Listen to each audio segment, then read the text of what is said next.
Primeira parte. Coração. 7 mulheres. 1. O meu noviciado de amor passei-o em Lisboa. Amei as primeiras 7 mulheres que vi e que me viram.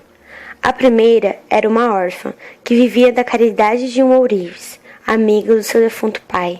Chamava-se Leontina. Fiz versos a Leontina, sonetos em rima fácil e muito errados, como tive ocasião de verificar quando os quis dedicar a outra, 2 anos depois. Leontina não tinha caligrafia nem ideias, mas os olhos eram bonitos e o jeito de encostar a face e a mão tinha encantos. Era minha vizinha.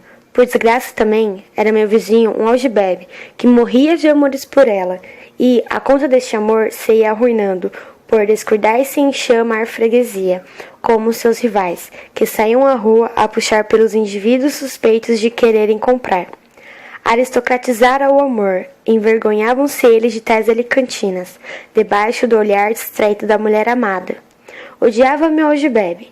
Recebi uma carta anônima, que devia ser sua. Ela era lacônica e sumária. Se não muda de casa, qualquer noite é assassinado. Pouco mais dizia. Contei a Leontina em estilo alegre, com presunçoso desprezo da morte, o perigo em que estava minha vida, por amor dela. Indiquei o algibebe como autor da cara.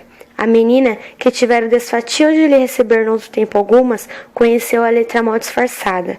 Tomou-lhe raiva, fez-lhe arremessos e induziu a criada a atirar-lhe com uma casca de melão, que lhe sujou um colete de veludinho amarelo e verde com listas encarnadas e pintas roxas. Que colete! Passados tempos, Leontina desapareceu com a família, e, ao outro dia, recebi dela um bilhete, escrito em almada. Dizia-me que o algibebe escrevera ao seu padrinho uma carta anônima, denunciando o namoro comigo. O padrinho ordenou logo a saída para a quinta de Almada. O padrinho era o ourives, sujeito de 50 anos, viúvo, com 2 filhas mulheres, das quais amargamente Leontina se queixava. As filhas do ourives, receando que o pai se casasse com a órfã, queriam-lhe mal, e folgavam de haver nas presas de alguma paixão, que a arrastasse ao crime, para assim se livrarem da temerosa perspectiva de tal madrasta. E o certo é que o ourives pensava em casar com Leontina. Logo que as filhas se arrumassem. Estas, porém, sobre serem feias, tinham contra si a repugnância do pai no dotá-las em vida. Ninguém as queria, para passatempo e menos ainda para esposas. Picado pelo ciúme, abriu o ourives seu peito à órfã, ofereceu-lhe a mão e uma pulseira de brilhantes nela, com a condição de me esquecer. Leontina disse que sim, cuidando que mentia, mas passado 8 dias admirou-se de ter dito a verdade.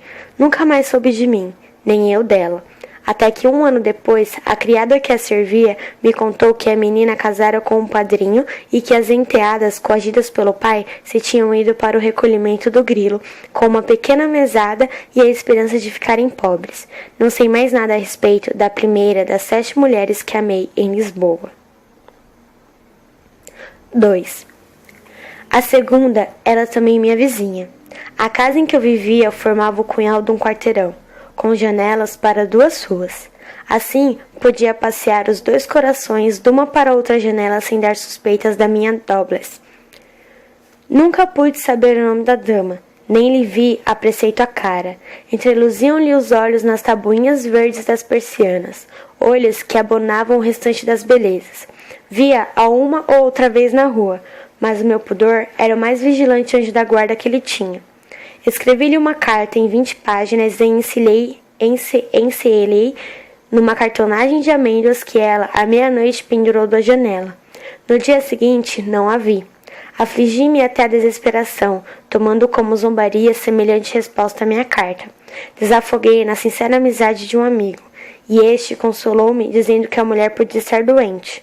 Podia estar apaixonada, e na segunda hipótese, fugia à paixão para respeitar os deveres, se os tinha. Ao outro dia abriu-se a janela, e a persiana baixou logo, como era de uso. As tabuinhas obedeceram ao impulso da mão divina, ficando horizontais. Vi-lhe os olhos, vi-lhe o sorriso, vi-lhe um trajeto de gratidão, e compreendi que me mandava ir à meia-noite debaixo da janela. Fui como uma legião de amorinhos volitar ao redor de mim. A patrulha viu-me atravessar a rua e conheceu, pelo passo, que eu era um mortal ditoso. Parou quando eu parei. Perguntou-me o que fazia e eu ali quieto. Respondi-lhe que tomava fresca, e os janizaros responderam: veja lá que se não constipe. Daí a pouco desceu a coifinha, com um bilhete em braço, e eu lancei na coifa uma poesia intitulada Ela. Entrei no meu quarto, abri o papelucho e li. Gosto muito do seu estilo. Continue, que me entretém. Ontem não lhe apareci porque fui a Oeiras e li a sua carta na presença de Netuno. Escreva muito, que escreve muito bem. Reli esta coisa e pus a mão sobre o coração injuriado. Não podia dormir. Saí a resfriar a cabeça para não a partir em casa. O escárnio ia atrás de mim, apupando-me. Parei à azinhaga do arco do cego e senti-me febril. Às 5 horas da manhã, fui a uma das barcaças e tomei um banho no Tejo. Recolhi-me como um catarral e estive 11 dias de cama. Quando me ergui, magro e lívido, ouvi dizer à dona da casa que o galego, aguadeiro da casa fronteira, viera 2 vezes perguntar por mim, com ordem de alguém. O espinho da irrisão, o tremendo ridículo salvou a minha dignidade. Nunca mais abri aquela janela, nem vi mais a vizinha. Assim terminou o meu segundo amor. Um caso me fez saber quem era aquela senhora, que eu desculpo e até respeito. Fora a menina de finíssima educação natural de Beja, apaixonou-se por um conde de Lisboa e fugiu aos pais, cuidando que a ignomínia lhe viria a dar o marido. O conde deu-lhe casa, mesada e criados. Assim estava vivendo quando a conheci. Era amarga a existência da pobre senhora. O amante casara meses antes, para desempenhar o vínculo deteriorado. Do patrimônio da esposa, alargou a mesada à amante, que bebia. Deus sabe com que lágrimas este segundo cálice de vilipendiosa dependência. Escrevera ela, nesse tempo ao pai, pedindo-lhe perdão e asilo. Nunca teve resposta. Quando me deram estes esclarecimentos, continuava ela a viver às expensas do conde e tinha uma graça. Deus lhe perdoe a noite que me deu e os 11 dias de catarro que me entregaram os brônquios para filhos de 5 anos. Não sei mais nada. Ainda há pouco ali o bilhete, recebido em 1849, e achei-lhe muitíssima sempre. Era a terceira, uma dama quarentona, que frequentava a casa em que eu me hospedara. Tinha ela um ano, muito mal encarado, e vestia marcialmente como capitão da carta que era. A senhora Dona Catarina bailava gentilmente, conversava com todos os pespontos da tagarela muito lida em Eugênio Sui, e conhecia todos os atalhos que conduzem à posse de um coração noviço. Declarou-se comigo e eu urbanamente acudi ao seu pejo, confessando que já me tinha primeiro confessado com a eloquência do silêncio. Trocamos algumas cartas, e numa das suas me disse ela que era proprietária de bens raiz, que valiam 6 contos de réis, e tinha, afora isso, 10 burrinhos em Cacilhas, que anualmente lhe rendiam 150 mil réis. Cuidou que me seduzia com o suplemento dos burrinhos. Respeito muito os burros, mas não tanto. Não respondi a este artigo. Falei-lhe do meu coração, assunto sublime demais para ser conspurcado no cadraço dos lucros provenientes do dote quadrúpede de Dona Catarina. Uma noite foi-me concedido ir falar-lhe debaixo das janelas. Morava ela muito longe, em rua de raros moradores, numa casa de um só andar. Tinha eu de costume ir a cavalo até a entrada da rua, e ali me ficava esperando o criado. Foi a minha salvação uma noite. O capitão da carta ergueu-se desconfiado e entrou de espada em punho no quarto da irmã subitamente. Era em agosto, estava aberta a janela, e nós, sem invocarmos Klopstock, como os amorosos de Goethe, mirávamos as 2 ursas. Se eram as ursas uma grandes estrelas que Catarina chamava suas, e das quais faziam favor de me dar uma. Cortado este doce colóquio pelo bruto de Gládio nu, saltei da janela à rua, e o ferocíssimo capitão saltou nas minhas costas, tendo-lhe eu apenas as vantagens de 3 passos em honrosa fuga. O homem tinha deslocado um pé no salto e perdera a esperança de me degolar. Gritou: agarra! E há tempo que eu cavalgava, deixando o criado em risco de ser preso e no maior risco de me denunciar. No dia seguinte, escreveu-me Catarina, apelando para o meu cavalheirismo. Dava-se como perdida no conceito do mundo e do irmão. Se eu não me desse pressa em casar com ela, respondi com sinceridade que era muito novo para tomar um estado a que não estava de modo nenhum obrigado o meu cavalheirismo. Aquele dizer de modo nenhum feriu tão dentro a sua susceptibilidade da dama, que, em vez de réplica escrita, veio ela mesma pedir-me explicações com furial aspecto e trejeitos de energúmena. Tomei-lhe medo, mas nem assim casei. Quem tinha resistido à sedução dos burrinhos não sucumbia às ameaças da esposa, da espada ferida do irmão, a qual, ao meu ver, podia disputar virgindade às vestais romanas. Catarina é que, já 10 anos antes de me ver, não podia competir em recato à pureza com a espada fraterna. Eu disse-lhe isto em linguagem oriental, e ela respondeu-me em termos que despunhavam inexoráveis contra a inocência de costumes que a colérica senhora alegava. Acabou isto assim. O bravo oficiou portou-se bem comigo, daí em diante. A senhora caiu em si e viu que não tinha razão. Deixou-me. 5 anos depois, pedi em Lisboa notícias da senhora, Dona Catarina, e soube que ela estava no Pará com seu irmão, senhores de alguns centenares de contos herdados de um tio.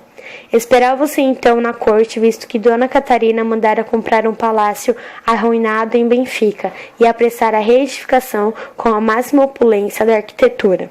Perguntei-me pelos burrios de Cacilhas, e o manganão a quem fiz a pergunta disse-me que procurasse uns do ministério e outros do parlamento. Eram destes voltares do chiado, que fazem espírito, mesmo às custas dos seus parentes e amigos. 3. Ninguém me dá a acreditar a história da quarta mulher. Quer creiam, quer não, ela aí vai com pouca arte, a ver se a sua mesma desnudez a faz menos incrível. Foi um dia de agosto a Porto Brandão, onde estava a banhos um meu amigo. Numa quinta para lá da encosta, houve uma reunião de famílias de Lisboa, a qual fui convidado. O meu amigo apresentou-me a um cavalheiro, que me tomou o braço e me apresentou a algumas senhoras, todas galantes, paureiras e doutoras em Paulo de Coque. Pedi miúdos esclarecimentos acerca de todas, e particularmente da mais bonita e modesta. O cavalheiro de todas disse mal, porém, que eu indutei cordialmente, defeitos que são enfeites, vícios que alidam as formosas e denigrem as feias. O crime de todas era a casquelice, que o leitor pode, se quiser, traduzir para coquetria. Amavam toda a gente, segundo o informador. Fiquei satisfeito, cuidando que ao amarem elas, toda a gente era boa probabilidade para ser amado. Eu não queria mais nada. Languiram em doce ternura meus olhos, fitos na mais amável das 4. Algumas vezes nossas vistas se encontraram e disseram profundos mistérios da alma. Fugi outras vezes da sala e fui a uma varanda, donde se ouvia o bramido do oceano. Casar as melodias do meu amor com as dissonâncias formidolosas do estrugir das ondas. A lua prateava minha testa, em que o sangue aquecido no coração subia em arquejos daquela poesia, que não sai em rimas, e enlouquece, se apaixona ou desafoga em suspiros. Aquilo é que era. Eu queria comunicar a exuberância da minha aventura, mas tive sempre para mim que a felicidade quer ser recatada para não suscitar invejas. É ela, como a fina essência das flores destiladas, que perde o aroma, destapado o cristal que a encerra. Não contei nada ao meu amigo, simulei até desapego das mulheres mais belas do baile e da preferida nem sequer falar. Ao romper da alva, vi que um rancho de meninas desciam ao jardim e colhiam flores. A minha amada ficou à janela conversando com senhoras idosas. Tragam-me a mim uma rosa de musgo, disse elas às amigas, e as amigas volveram sem a rosa. Desci ao jardim, colhi 2 rosas aljofradas das lágrimas da aurora. Pedi licença para lhes oferecer e disse, não as enxugueis para não privar as florinhas das carícias de um anjo. Este meu dito foi celebrado em Porto Brandão. Daqui sentamos um colóquio em que o meu acanhamento foi digno de lástima. Perguntei-lhe abruptamente onde morava, e ela, com a mais casta naturalidade, respondeu: Moro na Rua da Rosa das Partilhas, número 101, segundo andar. Naquele dia, vim para Lisboa, visto que meu amigo se retirava 15 dias seguidos fui à Rua da Rosa, e vi sempre fechadas as janelas do segundo andar. Defronte morava uma estranqueira. Afreguesei-me para lhe captar a benevolência, e ao 16º dia perguntei-lhe quem morava naquela casa. Ali mora um sujeito que é empregado no conto do tabaco, disse ela. E tem família? Tem sim, senhor. Vejo lá 2 ou 3 meninas que me parecem irmãs dele ou coisa parecida. Uma de olhos pretos e cabelos cordiais e vexê, será irmã? A falar-me a verdade, senhor, a cor que ela tem nos olhos e no cabelo, não sei. Ali há uma bonitota, que é mais triste que as outras e está sempre a ler aos dias santos. As outras têm assim um par de doidas, que faz rir a gente. Namoraram de lenço branco e à meia-noite estão à janela a papagaiar a rua, que é mesmo um escândalo. Que eu, a falar a verdade, meto-me cá com a vida e não quero saber quem é, nem o que faz a vizinhança. Sabe dizer-me onde estão agora? Estão fora da terra, mas onde? Não sei. Ontem andavam lá a lavar casa, e que não tardam aí. Apresentando a mulher querida, em Porto Brandão. Falamos muito da divertida noitada e nas mulheres que converteram paraíso terral a casinha campestre. Ébrio de amor, deixei-me ir ao sabor do coração discreto e falei da mulher cuja imagem em mim não tera tréguas de uma hora ao espírito cobiçoso dela. O sujeito destramente se insinuou na minha confiança e conseguiu que ele dissesse a morada da dama a quem ele me apresentara. Riu-se o indivíduo e sofreu logo a expansão. De que ri, vossa senhoria? Perguntei com desgosto. Deteve-se o homem a cismar e respondeu. Rio da pouca ou nenhuma penetração da mocidade. Não se recorda de eu lhe ter dito que aquelas senhoras amavam toda a gente? E se um senhor se apaixonar? Apaixonado estou eu. Pois pior, suponha agora que aquela mulher o menospreza e ridiculaza. Suicídio, mãe. Isso é asneira, senhor Silvestre. Olhe, eu já amei Clotilde. Chama-se Clotilde? Chama. Que nome, que poesia, que lirismo. Não acha? Acho, Clotilde. Ah, não sei que das paixões sanguentas da Idade Média é neste nome. Clotilde. Que bem enfadado nome. Tem magia. Clotilde. Então o senhor a amou? Amei. E depois? Apaixonei-me. Pedi-lhe o coração exclusivo e ela me disse que o exclusivo do coração soldaria com o exclusivo da mão. Entende o fraseado? Perfeitamente. Queria dizer que só amaria exclusivamente o marido. É, isso mesmo. Eu era menor. Meu pai negava-me licença para casar. Clotilde era pobre. E eu, sem os benefícios de meu pai, era indigente. Tão inútil homem era eu que fazia versos. E que versos, ó santo Deus. E ela amava poesia? Gostava das décimas e embirrava com os odes. Fiz-lhe muita décima, então todas impressas na romalheta. Vamos ao essencial. A paixão cegou-me. Clotilde, sabedora da repugnância de meu pai, parecia disposta a aproveitar o tempo com outro namoro. Suspeitei dessa infernal resolução. E, que passo eu dei, senhor Silvestre, que passo. Que passo deu o senhor? Casei com ela. O quê? Exclamei eu, varando de agulhadas nos olhos e nos ouvidos. Casei com Clotilde. Pois Clotilde é casada? Comigo. Há 5 anos, 4 meses e 9 dias. Dito isto, o empregado público, depois de uma gargalhada estridente, afectou a mais cômica das seriedades e continuou. O senhor não vai contar isso a ninguém, senão arrisca-se a dar mote para uma farsa. E lembre-se que o personagem mais ridículo dela será o senhor Silvestre da Silva, com cuja candura eu simpatizo. Quer o senhor namorar uma das minhas cunhadas, se não está disposto a continuar o namoro com minha mulher? Olhe que ambas têm nomes inspirados. Uma é Berta e a outra é Laura. Escolha que eu a coadjuvo. Creio que está ocorrido, e de graças a Deus, quando se aproximaram da nossa mesa 3 sujeitas conhecidas do empregado. Assim foi interrompida a conversação, em que a minha pobre vaidade estava sofrendo como um potro de escárnio. Ergui-me, despedi-me, apertei a mão ao marido de Clotilde e fui rasgar as prosas e versos que escrevera numa brochadura em rol, sem fechado, tudo sob o seguinte título: A ti, e mais nada a tal respeito. 4.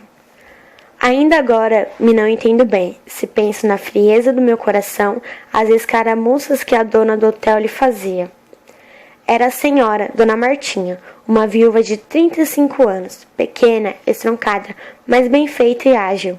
De seu tinha pouco cabelo, porém, com o abençoado capital que empregara em marrafas tecia um traçado tão abundante, principalmente ao domingo, que nunca a arte dos Canovas fez a cabeça magnífica em adornos que a senhora Dona Martinha.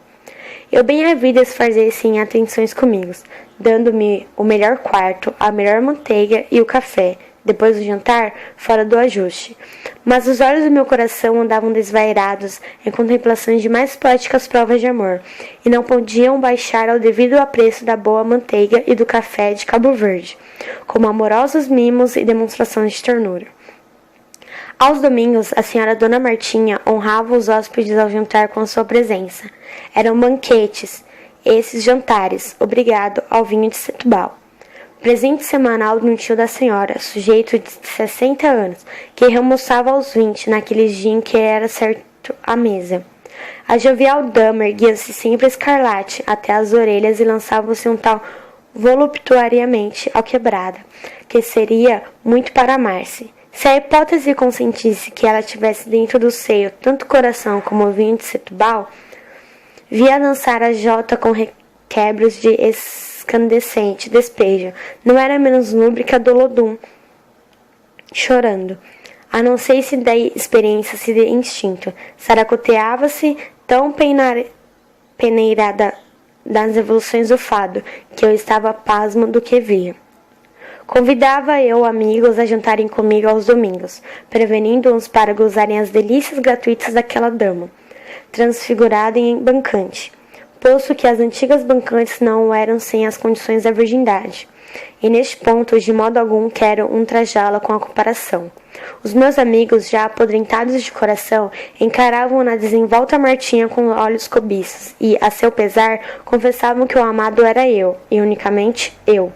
Meus conselheiros exercitavam-me a cismar nos encantos que eles viam e 3/4 com peixe digo. Descobri que a mulher tinha reduzido a pantano uma parte do meu coração para retorcer-se nele. Amei-a, e ela, sem lo eu dizer, conheceu logo. Expôs-me ardentemente às suas raivas e ciúmes, quando me via namorar as vizinhas, e confessou que tivera o satânico pensamento de envenenar Catarina, quando eu a amava, e era amado, tendo ela depositado no coração da desleal amiga o seu segredo. Os dias corriam placidos e felizes para nós, quando Dona Martinha tomou uma criada que era mulata, mas que anjo das estousas zonas onde a pele está calcinada, como devem está-los as fibras do coração. Que mulata! Que inferno de devorante lascívia ela tinha nos olhos! Que tentação! Que doidice me tomou de assalto apenas a vi em roda do meu leito, fazendo a cama. O menor trajeto era uma provocação. O frêmito das saias era um choque da pilha galvânica. Ó, minha virtude pudibunda! Estavas estragada por Dona Martinha. Amei a mulata com todo o ardor do meu sangue e dos meus 20 anos. Pedi-lhe amor como se pede a um serafim de neve e rosas, a quem a gente ajoelha e ora de longe, com medo de os desmanchar com um bafo. Quando a exorava, parece que os nervos me retorciam os músculos, e os músculos se contraíam em espasmos de luciferina, delícia. Lembre-me que me ajoelhei a seus pés um dia, beijando-lhe as mãos, que perfumavam o aroma de cebola do refogado. Melhor me lembrar ainda que me ergui de seus pés vitoriosos, e feliz como nunca um réu perdoado se ergueu dos pés da rainha do Congo. Perguntei às aves do céu e às alimárias dos pedregais africanos como se amam. O meu amor tinha da ave a meiguice e do tigre a insaciável sofreguidão. A mulata sabia que eu tinha amado, a amava e eu era ainda perseguido por ela. Disse-lhe eu que era tolerável por compaixão do seu aferrado afecto. Riu-se a mulata e disse: uma vez hei de mostrar-lhe a senhora Dona Martinha, no momento em que ela for mais digna de sua compaixão. Ainda lhes não tinha dito que Folha do Brasil era extremamente engraçada, esperta e maliciosa. Aquelas poucas palavras bastam a defini-la. Chegou o dia em que ela me havia demonstrado na Martinha no momento em que mais digna fosse da minha compaixão. Desceu a mulata do terceiro andar ao segundo andar e disse-me: siga-me pé ante pé. Seguia e entrei numa alcova, que tinha portas cortinadas para uma saleta.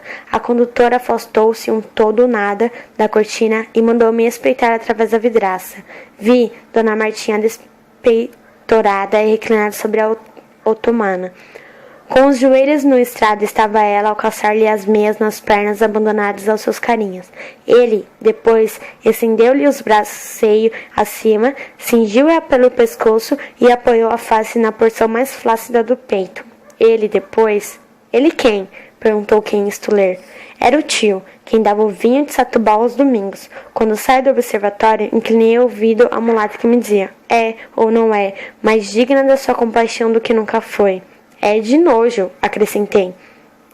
2 dias depois, tive de retirar a hospedeira em razão de ter dito à senhora Dona Martinha que ela não valia as garrafas de Setúbal que lhe davam um incestuoso sexagenário. A mulata, agora me lembro que se chamava Tupinhonho,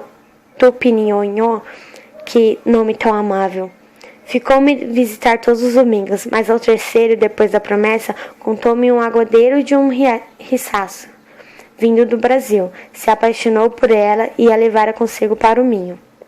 Não mentiu o galego. 3 anos depois, a vi eu na segunda ordem do Teatro de São João do Porto, vestida ricamente ao lado de uma grande cabeça, que estava cotada na Praça do Porto em 2 milhões. Viu-me, fitou-me, não sei se coroou. O pudor naquela ordem de peles não sei a cor que toma, para ouvir a opinião pública. Perguntei a diferentes elegantes quem fosse a mulata e todos, a uma, me responderam que era filha de um titular brasileiro e que fora educada em Londres. Não desmenti a opinião pública. Seria uma ingratidão a mulher que me ergueu dos seus pés quando lhe pediu seu amor com lágrimas. Se eu fosse opulento como homem vindo do Brasil, talvez que ao lado dela, no camarote de São João, estivesse eu, e não ele. Falta-me falar da 7ª mulher. 5. Eu tinha um amigo que se namorara de uma modista francesa e me pedia que fosse intérprete do seu coração na língua de Victor Hugo. Não me pareceu custoso fingir a língua de Victor, sendo semelhança julgada pelo modista. Parece-me que Victor Hugo não entenderia as minhas cartas escritas no seu idioma. Quero, porém, acreditar que a francesa não acharia mais poesia nem mais correção ranciniana nos poetas das orientais. As minhas cartas pertenciam ao sistema que os mestres em epistolografia amorosa determinaram para os modistas. Era o sistema da precipitação do sucesso e da catástrofe. A 8ª carta convencionou-se o encontro do meu amigo com a francesa numa quinta em Carnide, indo ela acompanhada de uma sua amiga na carruagem, que devia esperá-las à porta oriental do passeio público. Como há de ser isto? Disse eu ao meu amigo. Como tê-las de tu entender com ela? Cibrão ficou um pouco enleado e respondeu: é verdade, como hei de eu entendê-la? Há 15 dias que comprei um dicionário português-francês e uma guria de conversão, mas pouco eu nada sei. Como há de ter ser isto? Eu acho ridícula a tua posição se as primeiras palavras da francesa tens-lhe dizer, numa língua que ela não entende, que não percebes a língua que ela te fala. Vocês, afinal, acabam por se rirem francamente um do outro, e com o ridículo matam o amor. Vais tu comigo? Acudiu Cibrão de golpe. Vou. Mas, ainda assim, o que faço é aumentar com a minha ida os personagens da farsa. Como queres tu que a francesa me faça a língua de seu coração, se eu suponho que a sua vontade é dizer-te coisas que envergonham 2 amantes na presença da terceira pessoa? É cálculas tu quanto seria cômico estarem eu entre ti e ela compondo para francês e traduzindo para português a linguagem intraduzível dos suspiros. Afinal, rir-nos-íamos todos 3. A minha opinião é o que não vás. Inventa um pretexto, que dê em resultado uma auto-entrevista, em que se dispense um longo prefácio de palestra, em que o silêncio seja necessário como recato e cautela. Não vás a sítios em que a natureza campestre te obriga a discorrer acerca de flores e delícias das tardes estivas. Procura um encontro nas trevas, de modo que a tua inteligência de língua fique também em trevas, dando-lhe tu, em compensação, as mais significantes provas de tua sensibilidade, sem alardo de espírito. As frases responde suspirando, hoje vou usar e virá, sempre a propósito. Aprende a conjugar bem o verbo aimer. Esse eu já não sei. Já eu amo, já amei. Eu amarei, já amerai. Bem, já te amerar por la vie, par toujours eternamente. Entendes? Perfeitamente. Ao mais que eu pudesse dizer seria um pleonasmo. Se faz nisto, Adão amou Eva, sabendo dizer muito menos. Se não me engano, o juízo que eu formo da organização das línguas, os irracionais também se amam sem diálogos, se não devemos chamar diálogo ao gorjeio dos passarinhos e aos bramidos da leoa, sedenta de amor, quando o querido lhe ruge da vizinha selva. Imitemos os bichos para sermos naturais alguma vez. Mas afinal, interrompeu Cifrão, que dizes tu? Aconselhas-me que não vá à carnide? Parecia-me imprudente. A boa hora me vens pregar prudências. Rei de ir e tu vais comigo. Prometo dispensar os teus conhecimentos para me fazer entender. Conjugarei o verbo desde o tempo presente do modo indicativo até o imperativo. Eu darei o braço à francesa e tu ficarás com a outra. A quinta está ajardinada, com sobrinhas grutas de murtas. Nessas grutas mora o amor. O amor nos ensinará a falar. Sendo assim, vamos. E fomos. A sede das meninas chegou pouco depois da nossa. Saltaram com buliciosas graças e sem biocos de cerimônia ou pudor. Pudor é o que faltava. Nos tomaram os braços. Je vos ame, disse Cibrão, a risonha criatura, osculando a base do nariz. Je vos aimerai eternamente. Prosseguiu ele, levando-a consigo a doces repelões com a impetuosa ternura que eu imagino em Júpiter, feito boi para arrebatar a Europa. E eu, para também me parecer com Júpiter, fiquei dizendo suavíssimas endências em prosa mélica, como aquele famoso cisne e as cantava a Leda. O meu amigo, com a sua flexível haste de tartalantas e grinaldas artificiais no chapéu, desapareceu nos caramanchés das murtas, onde o amor os esperava ensinar a vernâcula linguagem. A francesa que me escutava as maravilhas amorosas em Vanscoso era uma esbelta moça que devia ter sido muito festejada no seu Paris, antes dos 30 anos, e viera naturalmente reflorir a estranhos climas em país de tolos, como este nosso, tolos esquisitos que, até no amor, adoram o galicismo, ainda mesmo que, na boa linguagem francesa, ele já tenha caído em deuso por antiquado e de mal quilate. Mademoiselle Florence Carlin era termo obsoleto lá na sua terra. Cá entre nós, andava encarecida nas palestras dos Peraltas, arrequestada com finezas pelos mais gentis moços da roda, como quem diz, engentados da fortuna, e com promessas que grosso cabedal por alguns velhos ricos, velhos diga ao dizer do vulgo que em Lisboa só sabe que fulano cicrano era velho quando morre. Se a lista da mortalidade nos dizem que cemitério foi enterrado e os anos que tinha. Em Lisboa não há velho nenhum vivo. É frequente ouvir a gente estar essa pergunta feita a uma moça de 50 anos. Esteve em Sintra? Ó, responde, anediando a intriga do bigode encapado em lúcido verniz. Estive em Sintra, minha senhora. Estava muita gente no jantar da prima viscondesa? Sim, minha querida senhora marquesa. Damas eram 30, rapazes éramos 27. Tornando a francesa, coisa que não pode chamar de vaca fria. Dei-lhe uma ideia na minha alma, contei-lhe os meus sofrimentos em demanda da mulher, que a fantasia em seus sonhos me investia com as roupas cândidas do anjo. Disse-lhe mais que a sua imagem, como resplendor de lua instantânea, na horrível cerração da noite borrascosa, me tinha translúcido das trevas do meu viver. A francesa viu-me pasmada, e assim, de modo de medrosa como pomba, que se teme da garrulice de um papagaio, a cada movimento melodramático de minhas mãos davam-lhes rebates os nervos, com menos alvoroço de pudor e o que de Virgínia nos assaltos lúbricos do Lucênvero Ápios Cláudios, de desonesta memória. Convencida da inocência da minha mímica, cobrou ânimo a dama e contou-me que era menina de boa família de Paris, e como tal se julgara digna consorte de um duque fermentido, que a raptara e abandonara. A terceira tentativa inútil contra sua vida, resolveu a vítima do duque fugir de Paris para que a sua sociedade a não visse na perdição.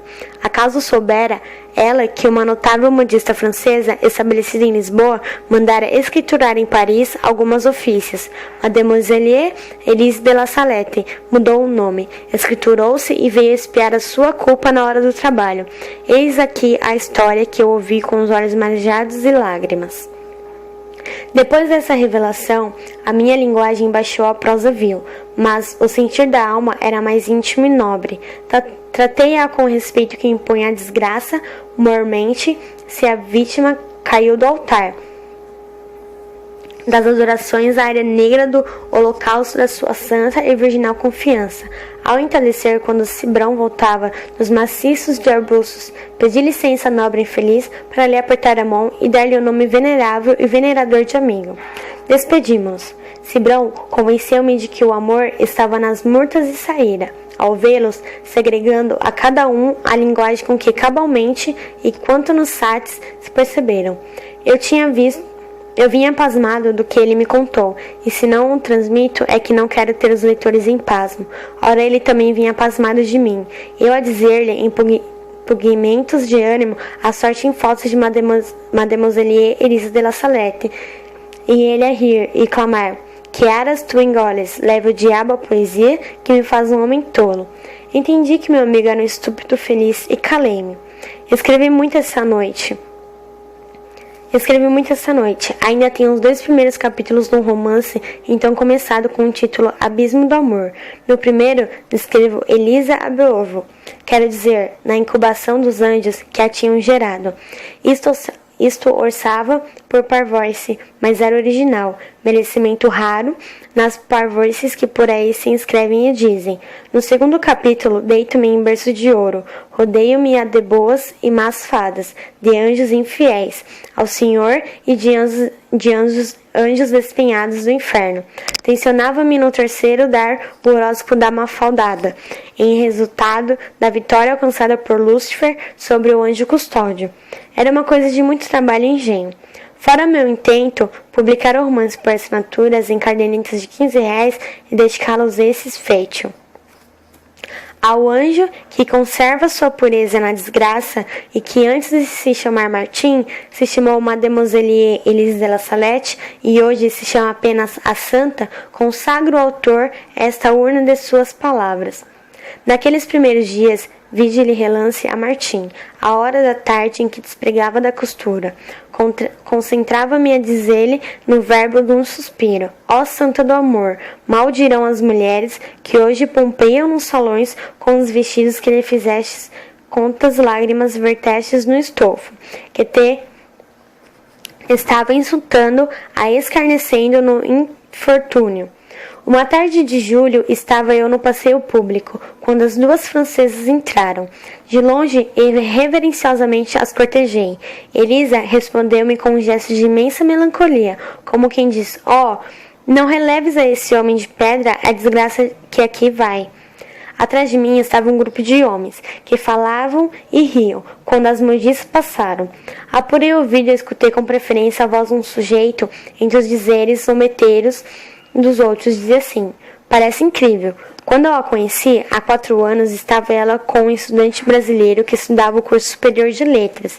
Encontrei-as na Guinguetes a dançar com o Cancan, com admirável mestria. Depois, o brasileiro endossou a um italiano. O italiano deu de mão beijada a um tenor. O tenor passou ao corifeu dos coristas, e daí começou a descer e pedir as vistas. Eis senão quando dou ela no armazém com a mais púdica das caras e a mais mesurada das linguagens.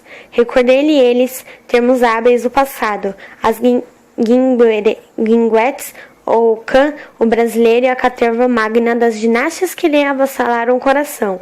E ela, com as mais marmoráveis caras, disse-me que eu, se não estava enganado, era um infame. Mas o melhor de tudo é ela ter se encampado a um provinciano que por aí anda, conhecido do Cibrão Taveira, a título da menina seduzida por um duque, e diz chamar-se em Paris Elise de la Salette. Riram todos e eu pus as mãos do lado esquerdo a rebater o coração que partia as costelas e rasgava as membranas. Fitei o homem que falava ainda e disse mentalmente: se mentes, pagarás a infâmia com a vida. Procurei o meu amigo Cibrão Taveira e contei-lhe o que ouvira. Cibrão, sem escarnecer a minha dor, respondeu com ar cidoso: é verdade o que esse homem disse. Não quis desmentir as tuas presunções, porque sabia que te fazia mal. Eu sei o da outra, que ela tem na conta da amiga íntima. Ambas são da mesma farinha. Nenhuma delas serve para poetas que andam no encalço dos anjos. Se te serve assim, dá louvores ao mundo real como ele está, que não pode melhorar. Nesse mesmo dia eu fui para Manfra, com intenção de morrer de tédio. O sítio era arrasado, mas ainda a robusta organização resistiu. Quando voltei a Lisboa, em começo de setembro, tinha chegado a companhia lírica. Um dos grandes escritores era o tenor que em Paris sucedera ao pintor seu Patrício. A francesa viu, reconheceram-se, amaram-se outra vez, e estavam de casa e por carinho numa sobreloja da Rua do Outeiro. Encontra-me uma vez com eles em casa do Mata, no cais do Sodré. Aproximei-me dela e comia um pastel de camarões e eu disse-lhe: posso ter a honra de ser apresentado ao Sr. Duque? Fitaram-me ambos e a francesa parecia corrida. Acrescentei: vejo que o sedutor por fim cumpriu os deveres de cavalheiro, senhora duquesa. Bem, sabe que me deve ser grata a sua aventura. Agora, em paga do que as suas desgraças me penalizaram, queira a senhora duquesa dar-me o prazer de ver a dançar o cancan. O italiano ergueu-se de salto e arremesso, e eu saí da sala devagarzinho, e ele, enquanto a mim, tornou-se a sentar. Fez bem, que eu não era para graças. Acabou assim a história das 7 mulheres, número cabalístico, de cuja misteriosa influência me ficou a alma, um pouco derrancada. Primeira parte, coração.